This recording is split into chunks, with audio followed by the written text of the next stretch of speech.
नमस्कार बच्चों। डॉक्टर मंगला की कक्षा में आप सभी का स्वागत है।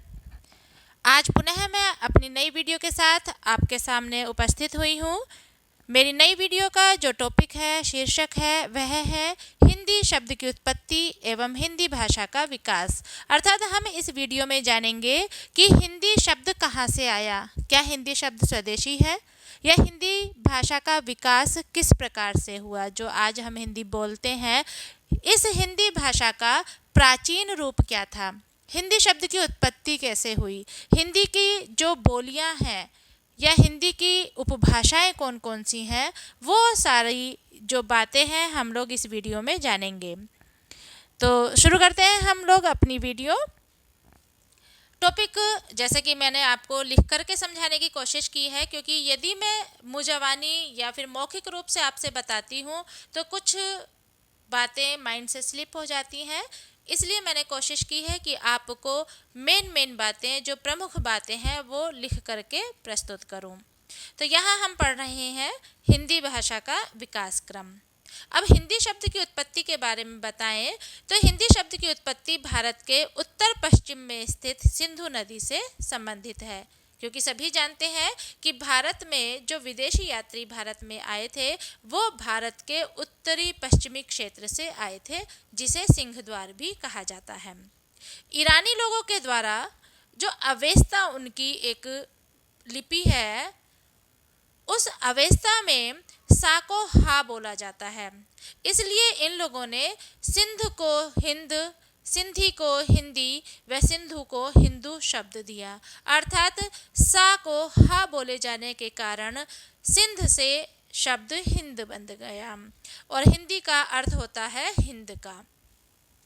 भारत में अगर भाषा परिवार की बात करें तो भारत में 4 भाषा परिवार की भाषाएं बोली जाती हैं। भारोपीय 73%, द्रविड़ 25%, ऑस्ट्रिक 1.3 1.3% और चीनी तिब्बती 0.7%। ये जो एक एक नंबर के क्वेश्चन आते हैं या किसी भी प्रतियोगी परीक्षा में ज़्यादातर इनका परसेंटेज पूछ लिया जाता है कि भारत में कितनी भाषा परिवारों की भाषाएं बोली जाती हैं, या फिर द्रविड़ कितने परसेंट बोली जाती है, चीनी तिब्बती कितने परसेंट बोली जाती है। तो इन सब का उत्तर आपको इसके अंदर दे दिया गया है। आगे बात करते हैं कि हिंदी भाषा का जो विकास है वो किस तरह से हुआ, अर्थात उसका प्राचीन रूप क्या था, हिंदी शब्द कहाँ से आया। तो वो तो आप जान चुके हैं कि ईरानियों की देन है हिंदी शब्द, क्योंकि उनकी भाषा में सा को हा बोला जाता है। अब भाषा का विकास अगर हम देखें तो वैदिक संस्कृत, जो वेदों के अंदर लिखी हुई संस्कृत है, जिसे हम ब्रह्मा की देन बताते हैं वेदों को, तो वेद हमारे संस्कृत भाषा में लिखे हुए हैं। वो जो भाषा है वैदिक संस्कृत कहलाई। वेदों की लिखी हुई भाषा संस्कृत, वैदिक संस्कृत। वैदिक संस्कृत से जब उसका थोड़ा सा सरलीकरण किया गया तो वह कहलाई लौकिक संस्कृत। लौकिक संस्कृत के बाद में पाली आ गई, जिसमें आपके बौद्ध धर्म के ग्रंथ लिखे हुए हैं। पाली से प्राकृत आई, जिसमें आपके जैन धर्म के ग्रंथ लिखे हुए हैं।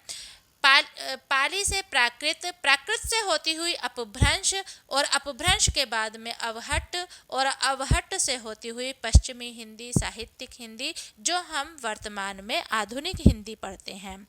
तो इस तरह से हम अगर इसका विकास क्रम देखें तो जो वर्तमान में साहित्यिक हिंदी, खड़ी बोली हम बोलते हैं या लिखने का प्रयोग करते हैं, तो इस पश्चिमी हिंदी का जो इससे पहला रूप है वो है अवहट्ट। अवहट्ट से पहले अपभ्रंश, अपभ्रंश से पहले प्राकृत, प्राकृत से पहले पाली, पाली से पहले लौकिक संस्कृत, और लौकिक संस्कृत से सबसे पहला रूप वैदिक संस्कृत। तो इस तरह से हम जान सकते हैं कि जो हमारी हिंदी है, हिंदी का सबसे प्राचीन रूप है संस्कृत का। तो इस तरह से कभी कभी आता भी है, और आप सबको पता है कि हिंदी की जननी कौन है, हिंदी की जननी है संस्कृत, और संस्कृत की बेटी कौन है, संस्कृत की बेटी है हिंदी। अब भाषा का जो प्रयोग काल है, यदि हम देखें कि इसका जो प्रयोग काल रहा वो कैसे कैसे रहा, तो भाषा संस्कृत का प्रयोग काल 1500 ईस्वी पूर्व से 500 ईस्वी पूर्व तक बताया जाता है, जिसमें वेद, उपनिषद, छंदस, पाणिनि आदि की अष्टाध्यायी आती हैं। फिर पाली पाली 500 ईस्वी पूर्व से 1 ईस्वी पूर्व तक आती है, जिसके अंतर्गत आपको बौद्धों के द्वारा लिखे गए धर्म ग्रंथ और उनके उपदेश ग्रंथ मिलते हैं। प्राकृत 1 ईस्वी से 500 ईस्वी तक का जो साहित्य मिलता है, जो जैन धर्म का है, महावीर प्रसाद जी द्वारा चलाया गया जो जैन धर्म है, उनके द्वारा लिखे गए ग्रंथ प्राकृत में मिलते हैं। 1000 ईस्वी से 1300 या 1350 ईस्वी के बीच का जो ये साहित्य मिलता है, जिसे हम वीरगाथा काल, बीज बपन काल, रासो काल या फिर संधि काल और चारण काल, इन सब के नामों से जानते हैं। तो वीरगाथा काल जो हिंदी साहित्य का प्रथम काल कहलाता है। यदि हम देखें कि हिंदी साहित्य के इतिहास को कितने भागों में बांटा है, तो वो 4 भाग आ जाते हैं और सबसे पहला काल वीरगाथा काल आता है। अगर बात करें कि वीरगाथा काल में जो ग्रंथ लिखे गए हैं वो किस भाषा में लिखे गए हैं, तो वो सभी के सभी ग्रंथ अपभ्रंश भाषा के आते हैं। और उसका यदि समय प्रयोग पूछे तो 1000 ईस्वी से 1350 ईस्वी तक का है। तो इस तरह से आपके बहुत छोटे छोटे प्रश्न बन जाते हैं कि संस्कृत भाषा हिंदी की जननी है, संस्कृत, पाली, प्राकृत भाषा से होती हुई अपभ्रंश तक पहुंचती है और फिर अपभ्रंश से अवहट्ट तक गुजरती हुई प्राचीन एवं प्रारंभिक हिंदी का रूप ले लेती है। इस प्रकार हिंदी का ऐतिहासिक आरंभ अपभ्रंश से माना जाता है। अब हम बात करें कि हिंदी का जो इससे पहला वाला रूप है वो है अपभ्रंश। तो अपभ्रंश से जो भाषाएं उत्पन्न हुई वो किस प्रकार की हैं या कितनी हैं, तो अपभ्रंश से मुख्यतः 6 भाषाएं उत्पन्न हुई। अपभ्रंश के 6 भेद किए गए हैं। अपभ्रंश भाषा के 6 भेद किए गए हैं, जिसमें पहला शौरसेनी है। शौरसेनी से उत्पन्न होती है आपकी पश्चिमी हिंदी, राजस्थानी और गुजराती। अर्थात गुजराती, राजस्थानी, पश्चिमी हिंदी का जो विकास हुआ है वो अपभ्रंश के शौरसेनी से हुआ है। फिर मागधी के अंतर्गत आ जाती है बिहारी, उड़िया, बांग्ला, असमिया। अर्धमागधी में आती है पूर्वी हिंदी। खस के अंतर्गत आ जाती है पहाड़ी, जो शौरसेनी से ही प्रभावित है। जैसे कि आपको पता ही है कि पहाड़ी हिंदी पश्चिमी हिंदी से कुछ मिलती जुलती है। फिर आ जाती है ब्राचड़। ब्राचड़ पंजाबी और सिंधी उसके अंतर्गत आती हैं। फिर छठा रूप अपभ्रंश का है महाराष्ट्री। तो महाराष्ट्री से उत्पन्न हुई है मराठी। तो इस तरह से आपने देखा कि अवहट्ट अपभ्रंश का ही परिवर्तित रूप है और अपभ्रंश के मुख्यतः 6 भेद हैं, जिसमें महाराष्ट्री, ब्राचड़, शौरसेनी, मागधी, अर्धमागधी और खस हैं। अब थोड़ा सा परिचय हम हिंदी भाषा की उपभाषाओं की ले लेते हैं कि जो हिंदी भाषा है उसकी उपभाषाएं मुख्यतः कितनी हैं। हिंदी की मुख्यतः 5 उपभाषाएं हैं। आपको यहाँ हेडिंग के रूप में लिखा हुआ है पश्चिमी हिंदी, अर्थात उपभाषाएं, उनके अंतर्गत बोली जाने वाली बोलियां और जो वो क्षेत्र जिनके अंदर वो भाषाएं बोली जाती हैं या वो बोलियां बोली जाती हैं। तो हिंदी भाषा की प्रमुखतः उपभाषाएं 5 हैं। पहली पश्चिमी हिंदी। पश्चिमी हिंदी के अंतर्गत जो बोलियां आती हैं वो बोली खड़ी बोली, जिसे पहले कोरबी कहा जाता था, बांगरू जिसे हरियाणवी कहते हैं, ब्रजभाषा, बुंदेली और कन्नौजी। अर्थात कन्नौज में बोली जाने वाली कन्नौजी, बुंदेलखंड में बोली जाने वाली बुंदेली, ब्रज में बोली जाने वाली ब्रजभाषा, हरियाणवी और खड़ी बोली। ये पांचों की पांचों जो बोलियां हैं वो आती हैं पश्चिमी हिंदी में। अब प्रश्न आता है कि भाषा और बोलियों में अंतर क्या है। भाषा तो हिंदी ही है, लेकिन हिंदी के अंतर्गत भी आपकी बोली में कहीं ना कहीं चेंज होता है। जो शब्द हम बोलते हैं, कहते हैं कि 10 से 15 किलोमीटर की दूरी पर आपकी बोली चेंज हो जाती है, परिवर्तित हो जाती है। कुछ कुछ वर्ड्स, कुछ कुछ शब्द वो चेंज हो जाते हैं।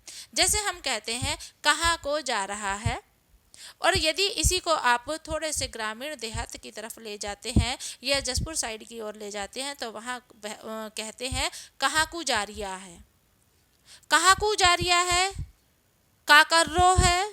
तो इन शब्दों का परिवर्तन हो जाना ही बोली का परिवर्तन हो जाना है।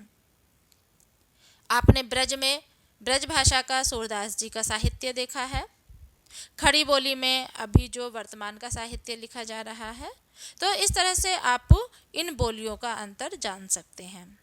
तो उपभाषाओं में 5 उपभाषाएं। पहली उपभाषा पश्चिमी हिंदी। पश्चिमी हिंदी में ये 5 बोलियां मुख्यतः आ जाती हैं जो हरियाणा और उत्तर प्रदेश में बोलती हैं। फिर आती है पूर्वी हिंदी। पूर्वी हिंदी की 3 ये बोलियां हैं अवधी, बघेली, छत्तीसगढ़ी, और ये मध्य प्रदेश, छत्तीसगढ़ और उत्तर प्रदेश में बोली जाती है, जैसा कि आपके सामने लिखा हुआ है। फिर आती है बिहारी हिंदी। भोजपुरी, मगही, मैथिली इसकी बोलियां हैं जो बिहार व उत्तर प्रदेश में बोली जाती है। चौथी आ जाती है पहाड़ी हिंदी। पहाड़ी हिंदी के अंतर्गत कुमाऊनी और गढ़वाली जो उत्तराखंड और हिमाचल प्रदेश में बोली जाती है, क्योंकि आपने देखा ही है कि जो उत्तराखंड है उसके 2 मंडल हैं, कुमाऊं मंडल और एक गढ़वाल मंडल। तो कुमाऊनी और गढ़वाली पहाड़ी हिंदी के अंतर्गत आ जाती हैं। 5वीं आ जाती है राजस्थानी हिंदी।